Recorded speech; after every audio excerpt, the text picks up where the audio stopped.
So 1 Chronicles chapter 13, a bit of a short one, but it's a couple of fun stories here that are relatively popular or well-known among people.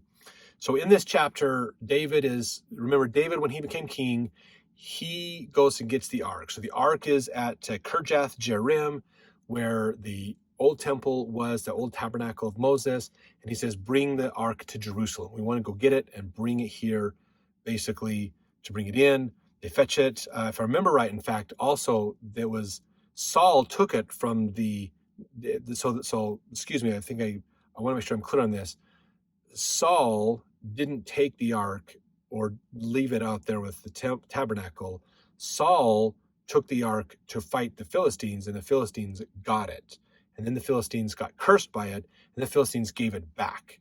Basically, in Kirjath Jearim is where they gave it back, and the priest found it, and now they're bringing it. David's like, well, let's bring it to Jerusalem to keep it here.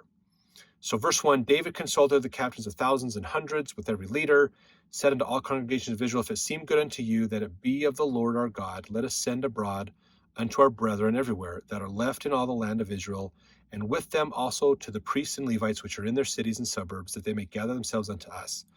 And let us bring again the ark of our God to us, for we inquired not at it in the days of Saul.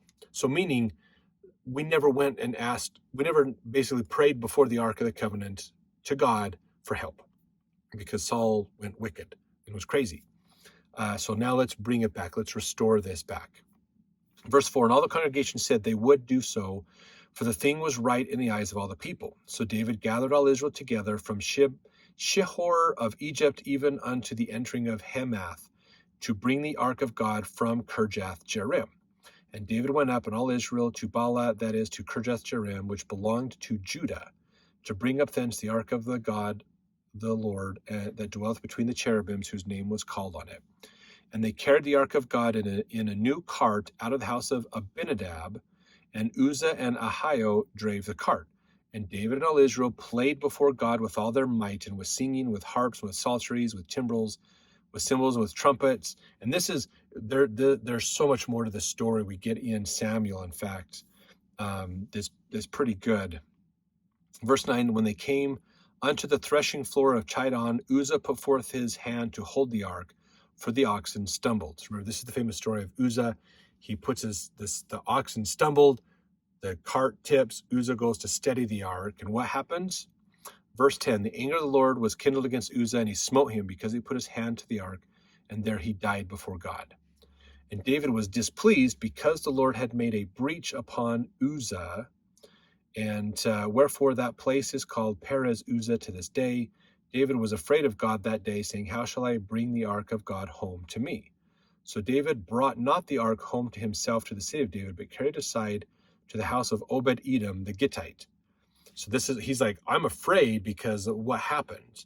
I'm afraid that this is kind of cursed. God is really strict about this. So I'm a little worried about that. So I'm going to put it in Obed-Edom's house. And verse 14, the ark remained with the family of Obed-Edom in his house 3 months. And the Lord blessed the house of Obed-Edom and all that he had. So Obed-Edom is greatly blessed because he's housing the Ark of the Covenant. Once David realizes, the Ark is blessing them. Okay, now move it to, I want it now. So now he moves it to the palace, brings it up to him in Jerusalem with the temple and things. Well, technically, so here's the thing. The temple is not built yet. Okay? That's an important thing to realize. There's no temple in Jerusalem yet. There's the old tabernacle, but it's out a ways. And so he wants to bring it into the palace and have that there, basically. So let's jump to chapter 14 to continue to learn more about the stories of David.